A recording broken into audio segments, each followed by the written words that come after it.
Bonjour tout le monde et bienvenue dans cette nouvelle vidéo. Ça doit faire 2 semaines que je n'ai pu publier parce que j'avais rien de spécial à dire. Ici, pas mal de choses à regarder. On a eu la clôture weekly, clôture mensuelle et clôture trimestrielle. Donc on va aller un petit peu regarder d'un point de vue graphique ce que ça raconte. Vous m'excuserez également, je suis un petit peu enrhumé. Du coup, ma voix ne doit pas être très agréable à entendre. Mais bon voilà, il fallait quand même que je me décide à faire cette vidéo-là. Je ne pouvais pas la reporter à la semaine prochaine, sinon elle n'aurait eu plus grand sens. On va commencer par faire un petit tour sur l'actu Twitter et on prend un premier graphique très intéressant. Une bougie est égale à une année. C'est bien de temps en temps de prendre de la hauteur et de prendre du recul par rapport au graphique justement. S'éloigner un petit peu des bruits de marché qu'on pourrait avoir en regardant avec des plus courtes unités de temps. Et on voit ici, donc on le sait, hein, le marché des crypto-monnaies en général, c'est cyclique, c'est par cycle de 4 ans, dirigé souvent par le halving. Et on voit ici, on a une année d'expansion haussière, une année de bull run en 2013, suivie d'une année de baisse, une troisième année de consolidation avec une petite récupération haussière, quatrième année de confirmation, et ensuite repartir sur la première année qui constitue l'expansion haussière. Ici, on voit deuxième année corrective, troisième année de stabilisation avec une récupération de prix assez intéressant, quatrième année de confirmation et ensuite la première année du cycle. Ici, on vient de clôturer l'année dernière la grosse année de baisse.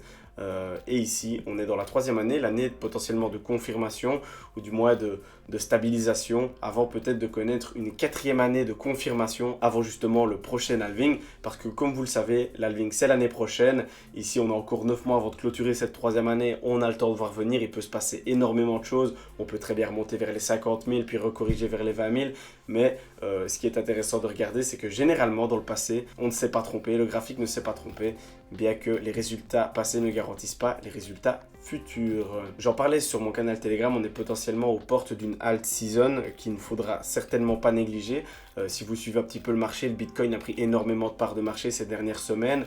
Contrairement au reste des crypto-monnaies, l'Ethereum n'a pas vraiment performé, les autres grosses capitalisations non plus. Et ici, on vient de gentiment sortir de cette figure par le haut, ce qui pourrait confirmer une continuation haussière. Maintenant, il n'y a pas vraiment, c'est pas un breakout avec énormément d'envie, on y sort juste de manière totalement plate, vous le voyez bien.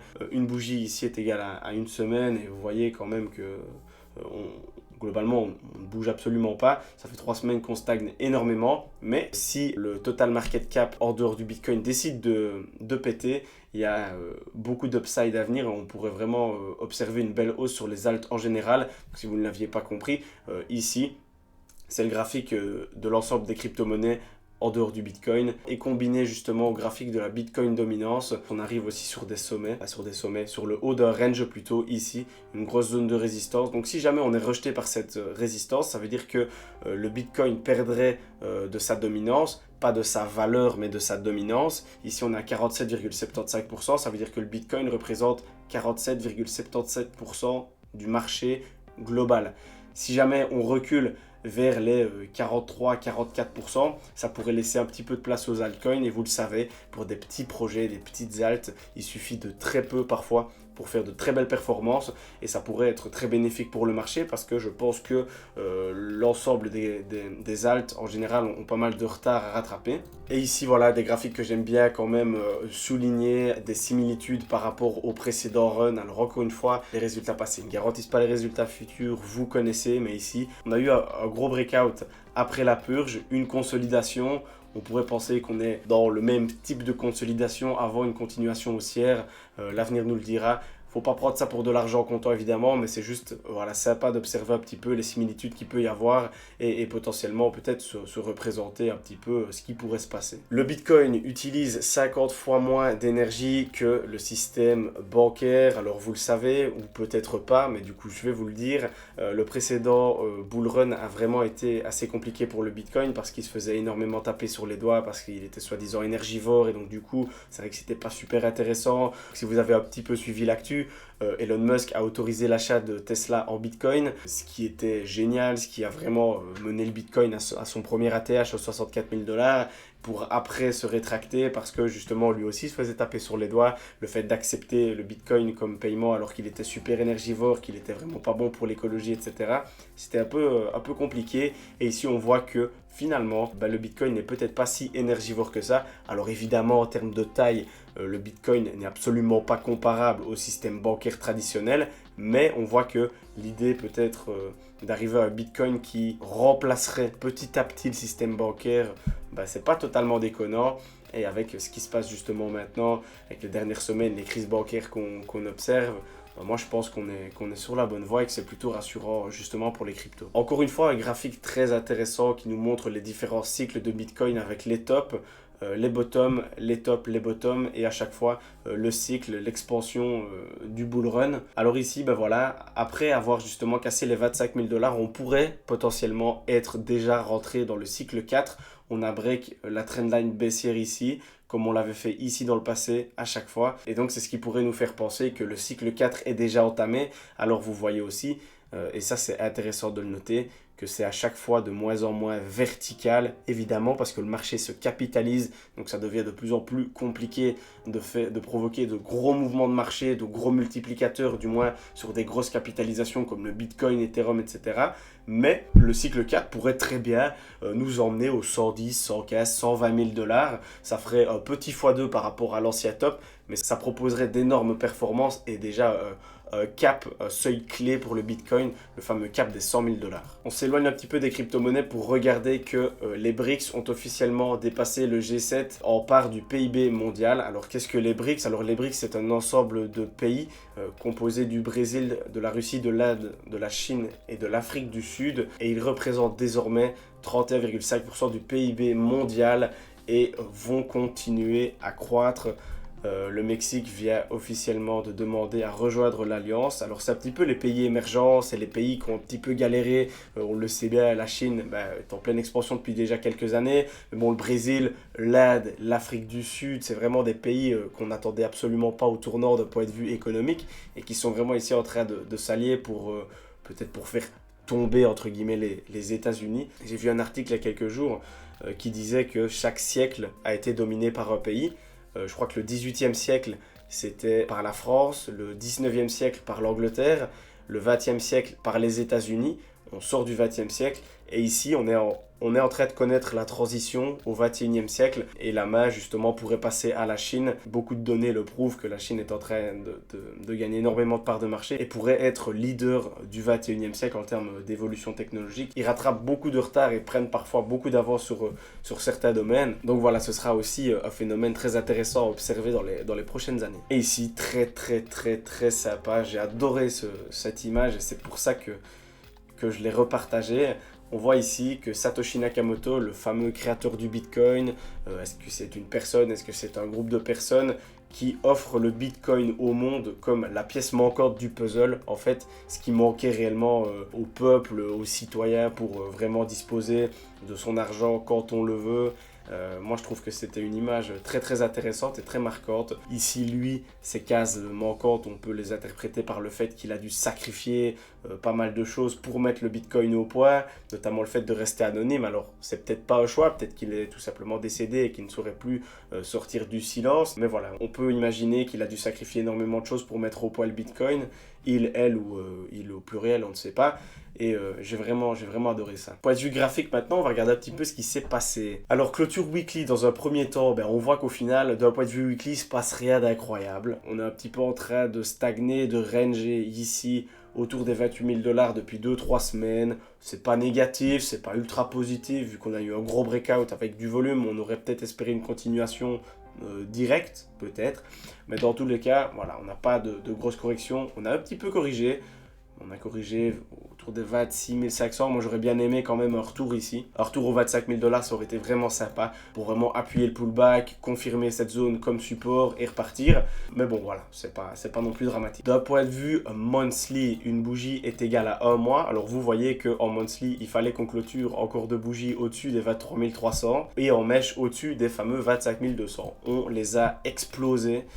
C'est très très intéressant ce qui s'est passé. On a eu un mois mais d'une force, vous le voyez ici, qui est redescendu aux 19 500 pour remonter au 28 948. Imaginez-vous une bougie, enfin une amplitude de marché de presque 10 000 $, parce que le marché n'a pas ouvert au 19 000 pour clôturer au 28. Hein.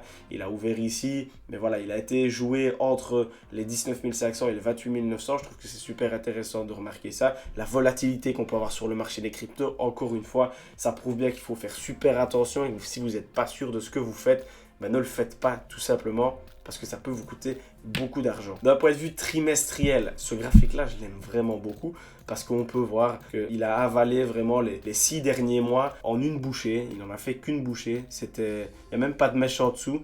On a ouvert le trimestre, on a ouvert début d'année, on est parti directement. Et on voit que les dernières fois qu'on a eu ce genre de bougie, eh ben, c'était plutôt bon signe pour la suite long terme. Encore une fois, ici une bougie c'est 3 mois. Faut pas s'attendre à des résultats immédiats. Ici, on peut voir par exemple qu'on a eu une grosse bougie, un peu comme celle-ci, une grosse bougie de breakout qui ravale les derniers mois, mais après, suivi de 3 bougies, donc 9 mois de baisse. Ça ne veut pas dire que ici, on va directement repartir à la hausse. Ça, on peut consolider, on peut retracer, mais vous voyez qu'après ça, on était reparti et on a vraiment été chercher de très belles valeurs. On voit ici encore une fois que c'est très intéressant d'observer que la troisième bougie trimestrielle a été rechercher juste les plus bas ici. Liquider ceux qui étaient à l'achat et qui ont leur stop loss là encore une fois, et puis pour repartir ensuite à la hausse. C'est peut-être ce qui va nous arriver, peut-être qu'on aura un petit retour vraiment très bref aux alentours des 16 000 $. J'y crois bof. J'y crois bof honnêtement, ça ferait vraiment proche du halving pour repartir si bas. Maintenant, on n'est absolument pas à l'abri de ça et on peut très bien y aller. On va regarder un peu dans le passé comment ça a pu se passer. On le voit ici, on ravale les dernières bougies, tac, tac, tac, et là on part directement. Encore une fois, le marché était très peu capitalisé, on avait Bitcoin à 250 $. Imaginez-vous que maintenant, c'est forcément plus compliqué. Graphique très intéressant à observer, prendre un peu du recul de temps en temps pour éviter tous les bruits de marché, éviter de se faire peur. On va faire maintenant un petit point sur l'objectif x2. Alors le fameux objectif x2. Je suis toujours en position, tout simplement parce que, comme je vous l'ai dit, les alts ne bougent pas des masses. Les alts sont un petit peu à la traîne et donc tant qu'il n'y a pas vraiment de prise de décision, que ce soit une correction plus appuyée du Bitcoin ou bien alors un démarrage en trombe des alts, je ne vois pas pourquoi je managerai plus que ça mes positions. Ici, elles sont là, elles ont le mérite d'être là et elles ne bougeront pas tant que le Bitcoin n'aura pas décidé de son mouvement. Si je vois que le Bitcoin corrige un petit peu plus, peut-être que je regarderai pour sortir. Mais s'il continue à stagner comme ça et à évoluer au sein de son range, il n'y a aucune raison que je coupe mes positions parce qu'on le sait. Après une expansion du Bitcoin, si on voit qu'il range et qu'il ne fait que stabiliser, il y a de fortes chances pour qu'une alt season s'en suive et que du coup, les autres crypto-monnaies hors Bitcoin, typiquement les cryptos de l'objectif x2, performent à leur tour. Et c'est exactement ce qui est en train de se passer. Il y a beaucoup de choses en fait qui montrent qu'on pourrait approcher une alt season, notamment le sommet sur la Bitcoin dominance, enfin je veux dire le haut du range sur la Bitcoin dominance, le crypto total hors Bitcoin qui est sorti de sa figure haussière. Donc voilà, moi je pense qu'il faut quand même un breakout, il faut quand même une bougie de volume. Moi je pense qu'on partira réellement en alt season quand on aura cassé ici ces sommets. On n'y est pas encore pour l'instant, mais ça peut aller très vite, ça peut même se faire en une semaine. Hein. Si vraiment le marché décide de dégoupiller, ça peut aller très vite et ça peut aller très fort. En attendant, je reste quand même safe. Je recherche des projets sur lesquels investir pour le long terme, pour ce bull run tout simplement. Mais en attendant, voilà, je ne m'enflamme pas pour autant. Bitcoin à 28 000, c'est une très bonne nouvelle. Je l'attends quand même un petit peu plus haut avant de voir un retracement plus poussé. Aux alentours des 30-32 000, je pense que ce serait pas abusé. Et là, du coup, si on a un Bitcoin à 30-32 000, on pourrait avoir le reste du marché bien plus haut également. L'Ethereum aussi, notamment, devrait être beaucoup plus haut. Vous voyez que le Bitcoin ici, il a cassé son plus haut de l'été dernier, voilà. Alors que Ethereum, on est encore bien loin. Voilà, c'est tout pour cette petite vidéo update pour les différentes clôtures, objectif x2, etc. Si jamais ça vous intéresse d'en apprendre plus tout simplement sur les crypto-monnaies, je vous invite à rejoindre mon canal Telegram. J'ai 2-3 services que je propose aux personnes qui veulent un peu se lancer. mais qui ne s'y connaissent pas trop, qui ne veulent pas prendre de risques. Il y a différentes manières d'investir. Il y a soit en trading futur, en suivant des professionnels, soit du trading spot. Et moi, c'est plutôt le trading spot que je privilégie parce que voilà, c'est du trading spot sur le compte Binance. Il y a toujours un risque. Évidemment, le risque zéro n'existe pas, mais il n'y a pas de risque de liquidation avec des effets de levier démesurés, des prises de risque inconsidérées, etc. Moi, c'est vraiment ce que j'apprécie. Je vais faire une vidéo par rapport à ça, justement. C'est un business que j'ai présenté il y a 2 ans, je pense, qui était très, très intéressant en bull run, parce que c'est de l'achat spot, donc il n'y a que de l'achat, il n'y a pas de vente. Et ici, étant donné qu'on est dans une phase d'accumulation, bon, depuis déjà des mois, mais je veux dire qu'ici, on a de plus en plus de confirmations pour un potentiel retour en bull run, même si Bitcoin nous a confirmé que lui est de retour en bull run. Voilà, c'est un business qui est très très intéressant pour ça. Je crois qu'on peut aller dégager une histoire de 20 à 30% par mois. C'est des montants qui peuvent paraître abusés, exagérés. Sur la finance traditionnelle, je l'entends tout à fait, mais sur les crypto-monnaies, il faut quand même se rendre compte de ce qui est possible de faire. Et c'est justement en se rendant compte de ça qu'on peut le faire. Donc voilà, je vais mettre le lien de mon Telegram dans la description. N'hésitez pas à le rejoindre. Et si jamais ça vous intéresse d'en savoir un petit peu plus sur les différents services que moi j'utilise et que je peux proposer à tout débutant qui souhaiterait, débutant ou même plus avancé, voire confirmé, qui souhaiterait un peu se diversifier, n'hésitez pas. Je me ferai un plaisir de voir tout ça avec vous et de vous en parler.